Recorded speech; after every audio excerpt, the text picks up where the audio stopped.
This week on MotoMan, I go on a top secret mission behind the scenes of the concept car world.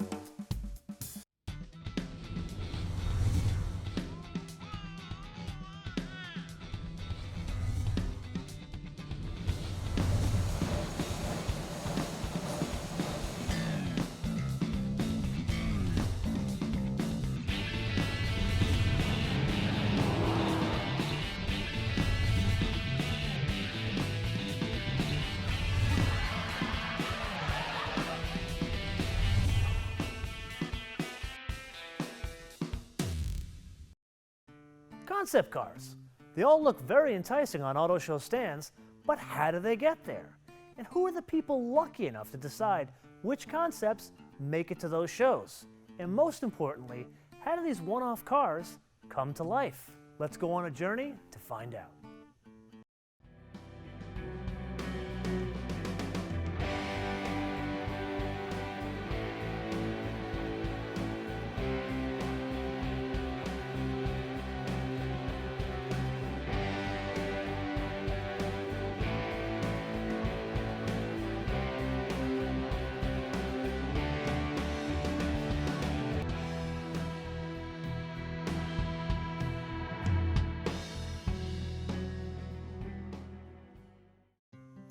To learn more about show cars, I called a friend that knows just a little bit about them. Welcome Hyundai North America Design Director, Phil Zach. Thanks for coming out. MotoMan, thanks for having me. It's good to see you again, Phil. And you brought show and tell. I brought our latest toy. You have been busy lately. Sonata, Elantra, and now this. All those products have come from the California Design Studio. So then you would be the guy to ask. I want to learn a little bit more about show cars. Where do they come from? Like, how do you build them? We start with a cast of characters. We have a team of creative designers, creative sculptors, engineers. We also work with our planning group and marketing group to kind of come up with an overall concept of what we want to do in a future portfolio. And here I thought it was just you coming up with sketches sitting in a room by yourself. I wish it was that easy. But instead of me telling you about it, what if I show you? Absolutely. I can't wait to see this thing.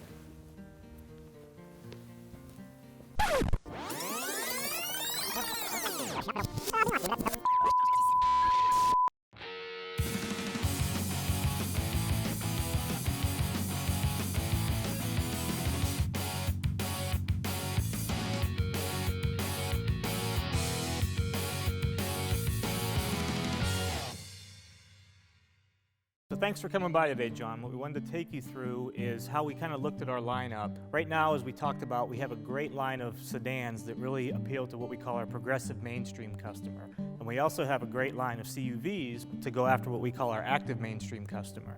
So what we really wanted to do is look at how we could expand our lineup more in a lifestyle-based segmentation. So we already know that we have FS coming, which is going to be a great product for this image progressive segment. So what Jim's going to take us through is some of the active adventure and urban function concepts that we came up with. So Jim? We're really excited about two lifestyle spaces we're calling active adventure and urban function. In this space, maybe a lifeguard's first utility vehicle. We're actually really excited about this idea of small, clever utility. You might imagine somebody who's an IT consultant by day and in the afternoon or the evening goes and runs a DJ setup, does a lot of parties, and maybe on the weekends wants to be able to pull his friends around. So something that's modular, has a lot of different uses, and really kind of robust styling to fit that lifestyle. Well, I love it. I mean, I love the idea of taking open fun, all the attributes that has for that active outdoor person. Looking at Hobby Box for that inner city, I think fusing those two ideas together is going to be our best bet for a show car. I think the attributes of that will give us something really, really cool. I think next step, we'll just take it back to Phil and see if we can get buy-in from him, and I think we're good to go. I think it'd be an awesome show car. Can't wait to see your concepts. Excellent. All right, cool.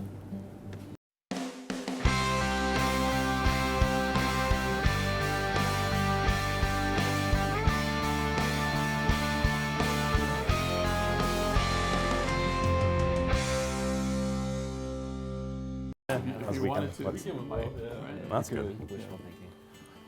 Hey, good morning, guys. How's it going? Good morning. All right. Everybody doing good? Yeah. Good enough. HCD12 for Detroit. Next project that we've got going. John's had some meetings with HMA to kind of frame some of the content, some of the connectivity, technology they want in the vehicle. And I see you guys are kind of looking what vehicle? We have the Tucson, small utility. It's doing fabulous, great vehicle, kind of more on the family side. So what we're looking to do, if we take something a little bit smaller, tighter, a little bit more contemporary, a little bit edgier, something that would have some curb appeal. Sounds cool. Just kind of think Tucson, but slightly smaller and more compact. Big wheels, sport profile, Okay. SUV, The buyer sporty. is just kind of Gen Y. The buyer's Gen Y, the buyer's you. What would you guys want to drive? Awesome. Cool. Should be fun. Yeah. That's cool. Done. Arash, I understand you have an interesting background for this project. You have your own show car underneath your belt already. Indeed, I do. So what's this car? This here is a Hyundai Nubis. We designed this for the 2009 New York Auto Show. So what was the inspiration for it? Wind. Seriously, wind. Yeah, wind. Wind, how we can get a lot of visual things from the wind. The way it leaves marks in sand or ice, and all the way to how the women's hair flows in the Woman's wind. hair. Woman's hair. All right, you're a focused guy. That's what I like to see. So let's step back. Let's find out your inspiration of design. My inspiration comes from the simplest things, you know. I really get fueled by being able to pick up a simple pen like this big pen and to create something as complex as a show car is kind of my inspiration. So simplicity. How are you going to translate that to HCD12? I'm gonna create a really cool concept. It's gonna be pure in a sense. You're gonna understand it when you see it. Let me see this. Really a big pen. I'm really looking forward to seeing your interpretation of the simple HCD12.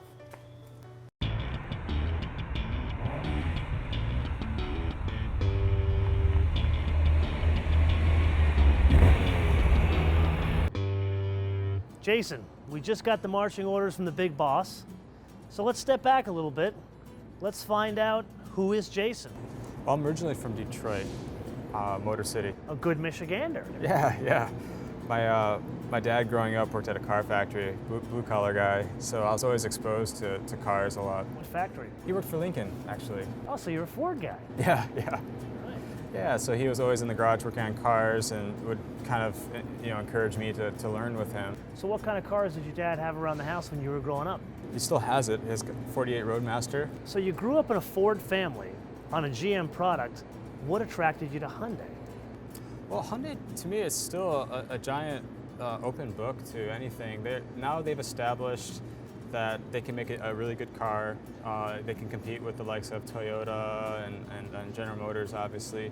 But now they want to get a car that has more of a character and a personality to it, get people excited about the brand.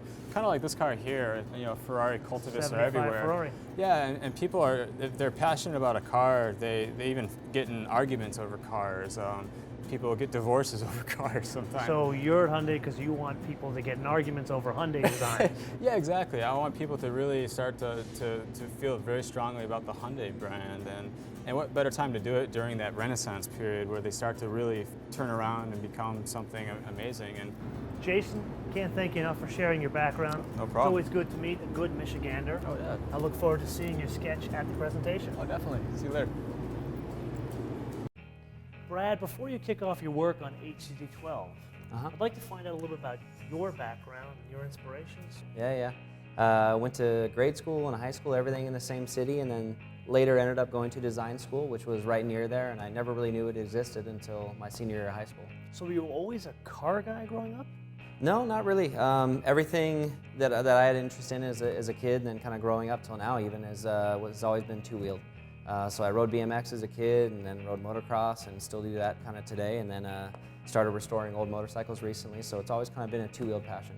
Did you put this one together yourself? I did, yeah. We did a restoration on this, worked with my dad a little bit on it, and then I've got the same model but smaller, a CL90 that we're working on right now. It's almost finished, so yeah, it's fun.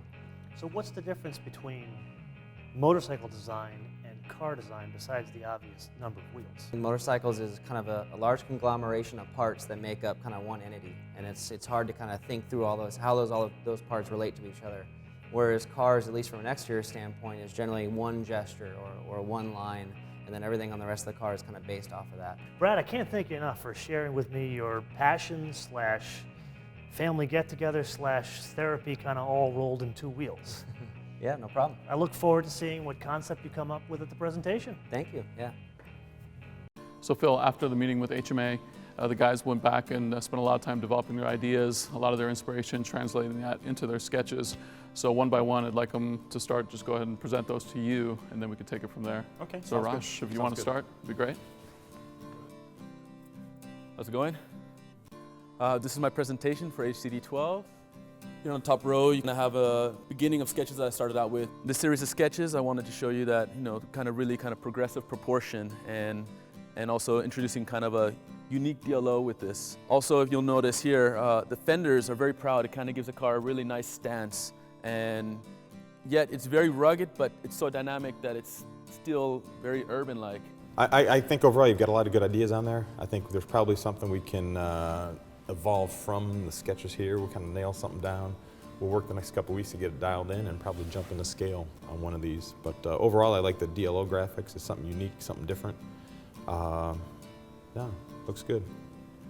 Well, I'm all set. Jason, hand it over to you. Cool. Thanks, Josh. Nice stuff, man.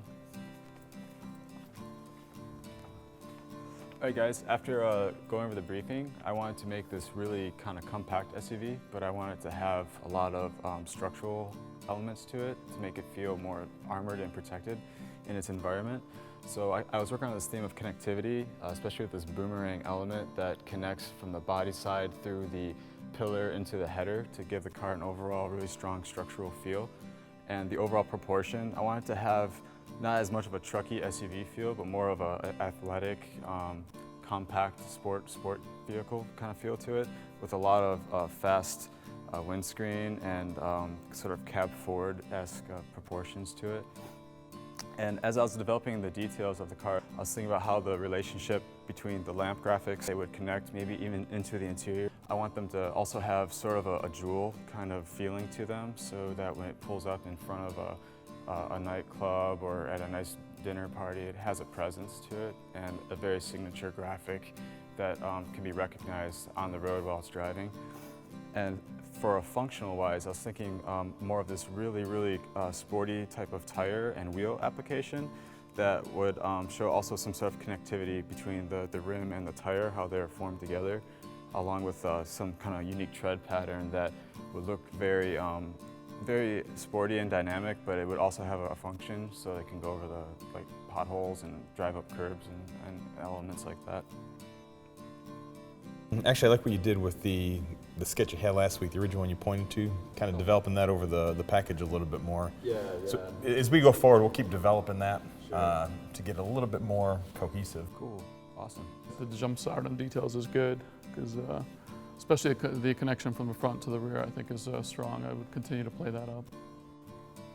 Well, thanks for the feedback, guys. I'll try to get some of that into more of the design next review. So it's all yours, Brad. Thanks, man. Yeah, thanks, guys. As I started ideation, I think, similar to Rosh and Jason, I was trying to search for kind of the correct proportions, unique graphics. One thing I was thinking of when we talked a lot about the urban environment and the elements that it has to survive, trying to incorporate some of those protective elements on the outside of the vehicle, but have them be more incorporated with the design so it feels a bit more athletic. Looked for some interesting cargo openings at the rear of the vehicle, and that kind of led me into some exploration into how that would affect the interior and how you load and unload things, or how people get loaded or unloaded. So I started doing some exploration around the interior design. And I was really trying to, we talked about this theme as a team, this theme of connectivity. And so I started with that, kind of imagining. First thing I thought of when I thought of connectivity was kind of this frame structure connecting all the different elements within the vehicle. So I started to explore that in some theme sketches, and then moved on to some different detail areas within the interior, and then ended up at kind of a final theme direction that I'm kind of happy with. I think this is probably the kind of final theme interior drawing that I gravitated towards. You've got some really nice details on your exterior development with the luggage rack stuff coming around. It really looks pretty good. Your interior directions really kind of intrigued me. I think there's a lot of innovative executions. I love the IP you've got there with all the connectivity and the display screens through there. No, that looks good. I think we can get something to work out quite well. Okay, guys. Yeah, thanks for your input, and I'll keep working. Thanks, Brad. Yeah. So guys, I think some really nice stuff. I think there was a lot of work that was covered, a lot of ground over the last couple of weeks. Right now, I think let's keep pushing forward with some of the ideas that we talked about, and then we'll regroup with Phil, and then review some of the stuff and pick some directions and decide how to keep moving forward. So I had all the guys pull everything together. They had this so far. So this is just some rear three-quarter development that Arash was trying for the proposal that we already picked. You know, he's got a nice balance of kind of sheer sections and then kind of a full muscular body side. And I like the way the two intersect because it gives you a nice detailed, crisp line. It's still got an athletic look about it as well. Yeah, it's athletic. It has a utility look, but not too truck-esque. The one thing I'd watch is on the rear quarter. It looks like it's getting a little bit overactive, a little busy. Let's put it on the possibility corner. Okay. Oh, what's that for Brad? Yeah, bring that one up.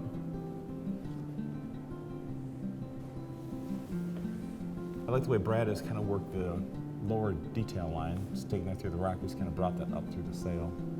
The only thing we have to watch on that is so the vehicle doesn't look too tall. Right. It works on a sketch, but once he gets that over the actual package, I think it may, instead of tending to lengthen it and lower it, it's going to have it appear a little bit too tall.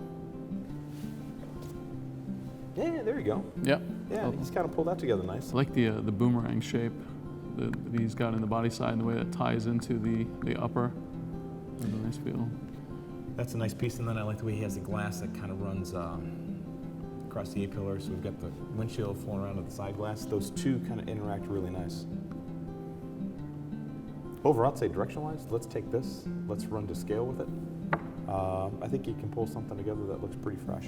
Yeah, I think this is a winner. I think this has a really nice feel about it for Jason. I think moving forward with this one. All right.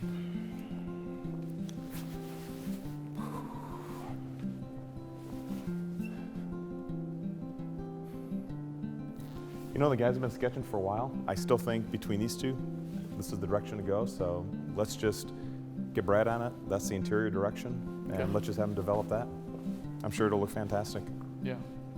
Yeah, that's got a really nice feel to it. Okay, so I think we've got 3 scales. We have an interior direction set. Let's get the guys kicked off. Okay, sounds good.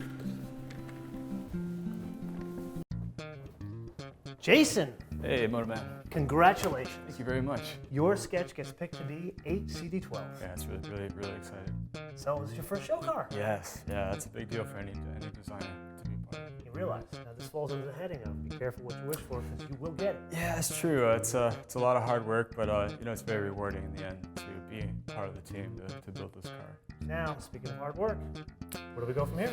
Now we're going to develop a 1/3 scale model of the car we're going to build, and probably going to hook you up with Steve Osorio, our chief modeler. You're going to be helping him developing the clay model, actually. Cool, I'm ready. Yeah, Let's go do it. Let's go meet him. So Matt, He's a nice guy. work on the clay model. You're actually going to be working on the clay model. You can get your fingernails dirty, dude. So I can say I actually built a show car. Yeah, sure. Yeah, okay.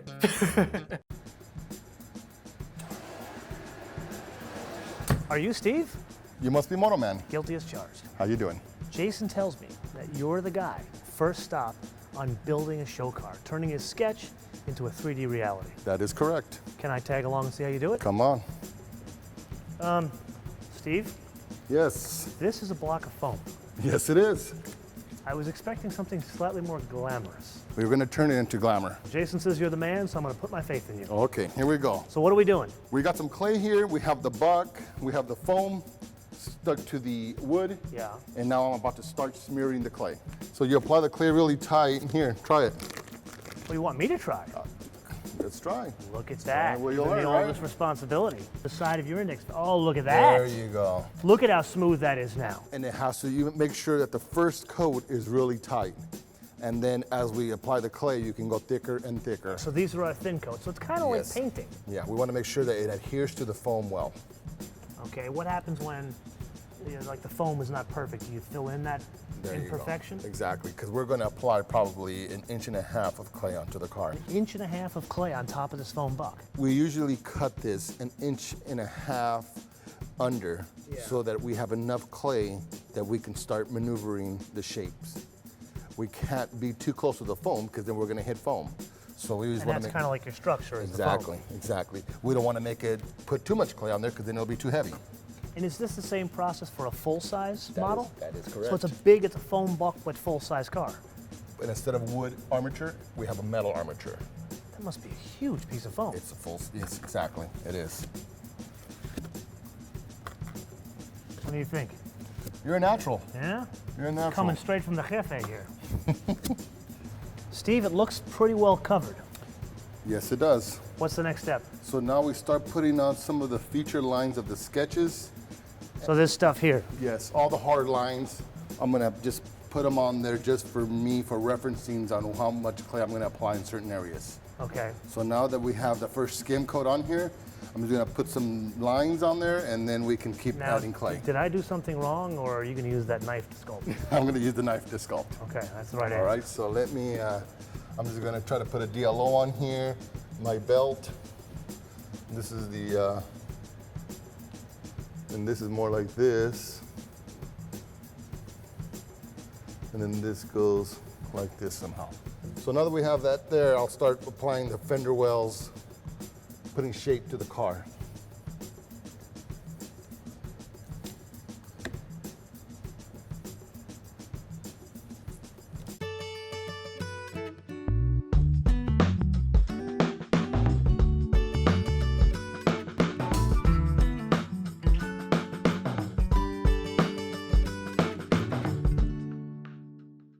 Now, what are you using to put the shape in the clay? We have different radius tools just for different areas of see the that car. These are all homemade tools that we Look, do. Steve is the Lord of the Rings. That's one of my best tools that I have for full size, but sometimes I use it on the quarter scales as well. So now what do you do with this one? These I'm just trying to get the shape.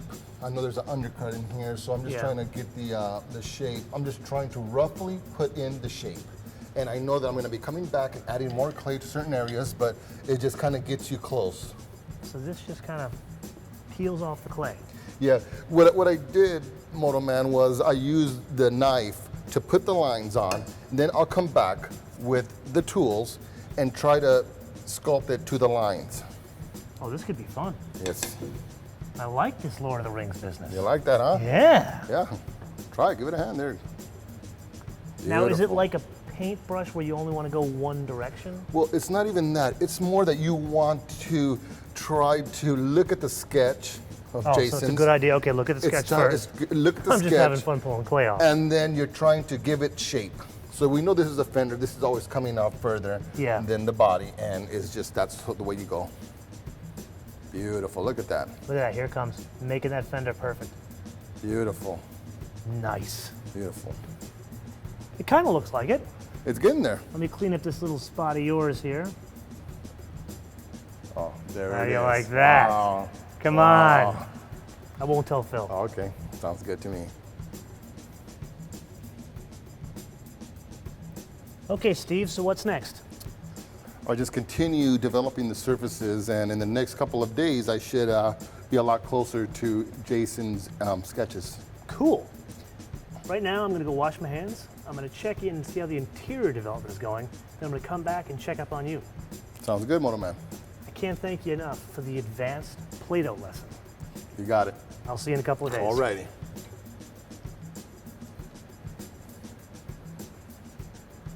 Brad, I got to give you a big congratulations. Your interior concept gets picked for the curb. Thank you. Appreciate that. So how do you go from motorcycles to the interior of show cars?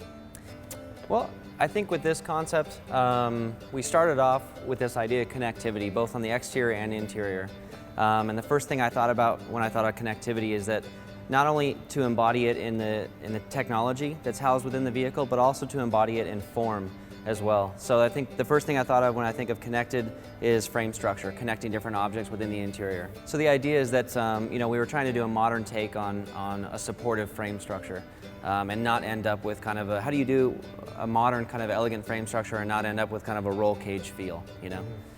So you want it to look more organic. That's what I'm getting out of this. exactly. Yeah, it needs to feel, just like the exterior, it needs to feel capable, it needs to feel supportive, but we want to have it feel dynamic as well. Now, dynamic. So you hear that word a lot in car design. Dynamic. All Yeah, these yeah. cool, strong words. But what's dynamic to you?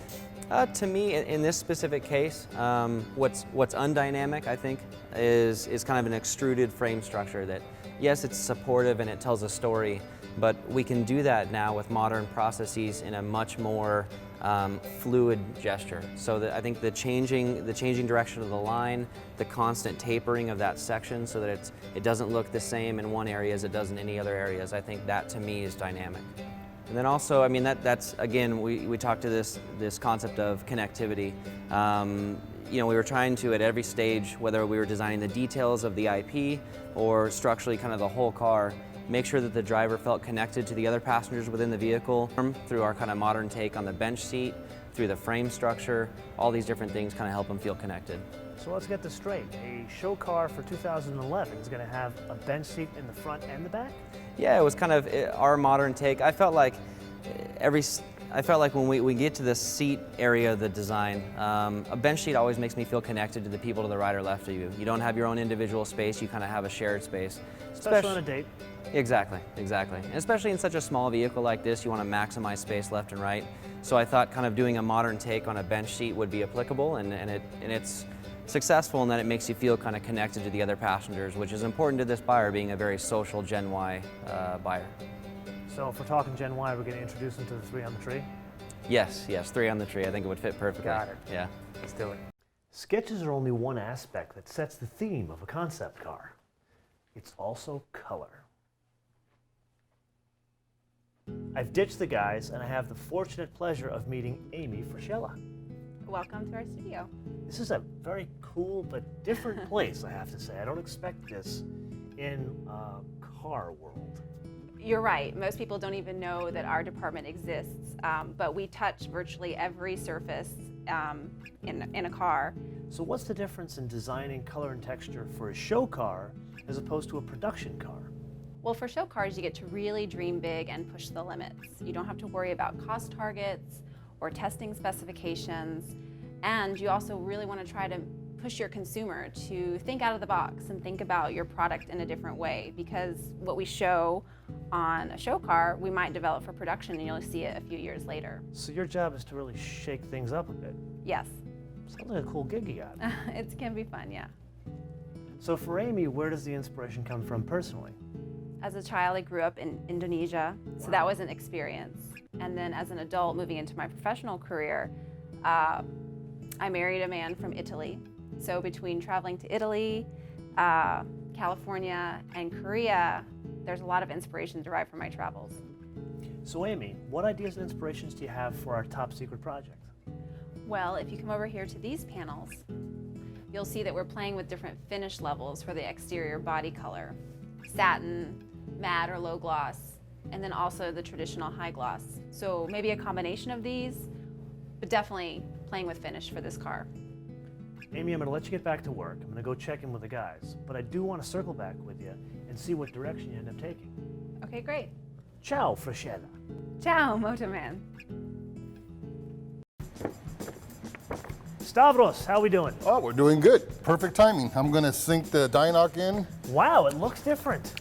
Yeah. What's the silver on there? It's called Dynoc. It's almost like a tint. A tint. It's a tint. We put it onto the car just to give us the highlights, just to make sure that that all the lines are looking correct. It's difficult to review the car when it's in clay, when the brown color. So with this, we'll put a little bit of red Dynoc. We'll do the black for the windows. Put the silver in here so you can see the shade. Exactly. And this is a film. This is not paint. This is a film. Want to give me a hand here, MotoMan? Absolutely. Not even back a minute. You already put me back to work. There you go. Perfect. Get the water off of there. Okay. Okay, so we just make sure that we cover all the brown. All the brown, kind of cover. And bring it down some, just kind of. Oh, okay, it's too high. There you go. Perfect. There you go. Got it. And then use the felt. Okay, this? To settle it down, correct. Starting from the Well, top down. Top down, got it. Jawohl, jefe. That sounds better and better every time you say it. I can't send you home with that kind of a big head. Now, let me ask you a dumb question. Is there a particular reason why you have it clay on one side and Dynoc on the other? Well, because sometimes we do a split model, Yeah. and what we do is we put a mirror up to it so we can review one side and then we can make some different changes on the other side. Oh, so you give yourself a little flexibility. Exactly. So we just make sure that this is down, Look at this guy, always thinking ahead. okay, and then I can go ahead and trim it. And now I'll just start trimming here. How many years have you been doing this, Steve? 23 years. 23 years. Wow. I wonder if I like playing with knives.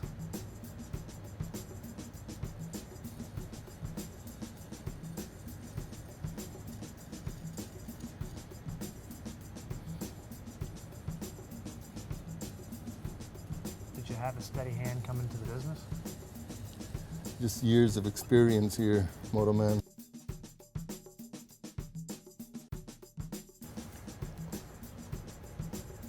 Oh, and you leave a little bit and then tuck it under? Yes.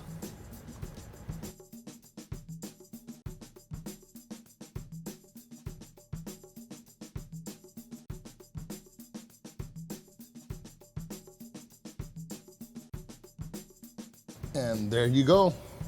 Nice, it's starting to look like a real car. Yeah, 2 days later, and look at that. Man, you work fast. Thank you. You know what I'm gonna do? I'm gonna get Jason and show him the work that we did. Sounds good to me. Thank you for your help. Thank you, MotoMan. Jason, I got a big surprise for you.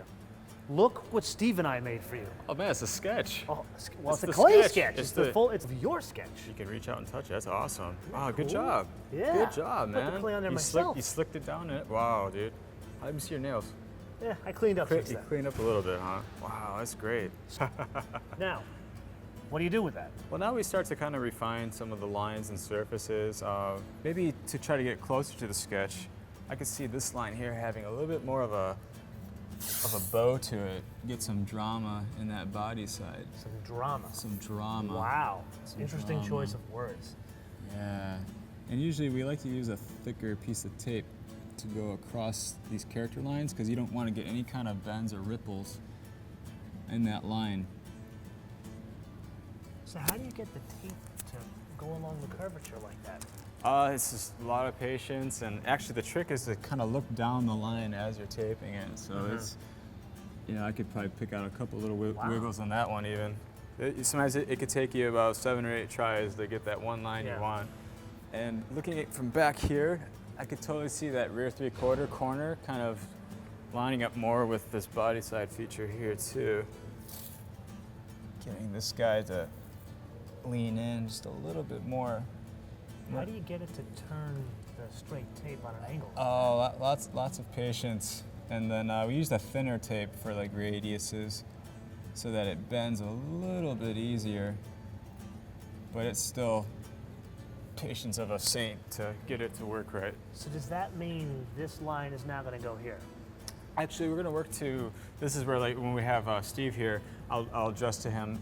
Steve, we're going to work to the bottom of the thick line here, and I want you to work to the top of this line here. So we got those two converging areas right there meeting. Or even, sometimes we even leave Post-it notes for them every now and then with arrows.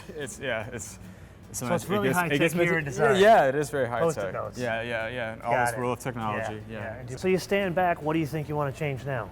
Well, actually, what do you see that you would like to change on the car? Would make it look more dynamic or? Well, since you're asking. Yeah. I'm thinking there's a line that you want to take from the fender all the way under the side light. I'll That's what I think. That's a pretty valid point. Why don't you tape it up for me? I'd like to see what it looks like.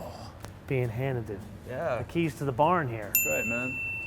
The world is yours. No pressure. No pressure at all. Multi-million-dollar show car, but no pressure. This is the only most important part of the whole car we're giving to you right here. Okay. I think the line needs to start here. I'm going to take a page out of your book and pull the tape out. And then I don't want it to be exactly parallel with the side light. I just kind of hug it. And then get that to the fender. So it carries through the fender line. Even do a little fancy turn there. Tear it off. We'll get Steve over there to put the line in. Here, there you go. Add some What do you length. think? Add some length to the car even. It's good. Makes that body side look longer. Sits better. Not bad for your first tape line there. Okay, Jason, so now we've made our changes. What happens next? Well, we're gonna have Steve blast in a new body side based on some of those changes on the tape, and then he'll stretch over a film of Dynoc.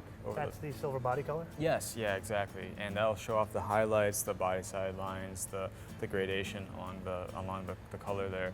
And then we'll take a 3D scan of the actual model, and they'll actually blow it up to full size on the mill in the back room there. Oh, so now we're gonna go big. Yes, yeah, big time. So next time I see you, it's gonna be a full-size car. Yeah, exactly, yep. Cool. Looking Awesome. forward to it. Cool, see you later.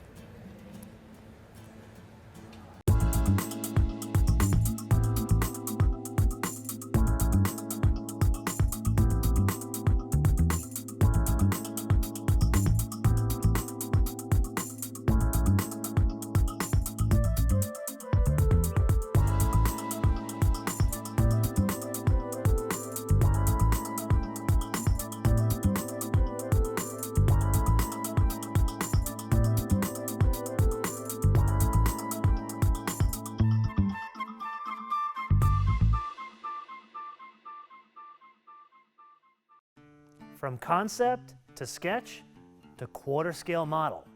Coming up on MotoMan, we go to full size and Motown. Is your hair always stick up in the back? I'm just kidding. I'm just kidding. Oh, he's killing me here. This guy thinks he's a comedian, this Phil Zek guy. He said the trick to doing the Christopher Walken is when you ask him a question, he responds to something that's totally unrelated. So, Mr. Walken, what made you want to become an actor? Reptiles don't scare me, but marsupials do. They're so fast. I mean, I can't really see them. Wow. Wow, this is hot. Ooh, it's hot. Now, what we did So what gets you from pumping gas to art school? Student loans. I'll tell you what. I'm gonna go see them, but first, I think I'm gonna clean up some of your work. Yeah, you know, Needs a little hot rod. yeah, I think you got Yeah. it covered, dude. Yeah, I'm so- just gonna take the rest Take a of the break. day. Beat it. Cool. Yeah. Cheers, thanks, man.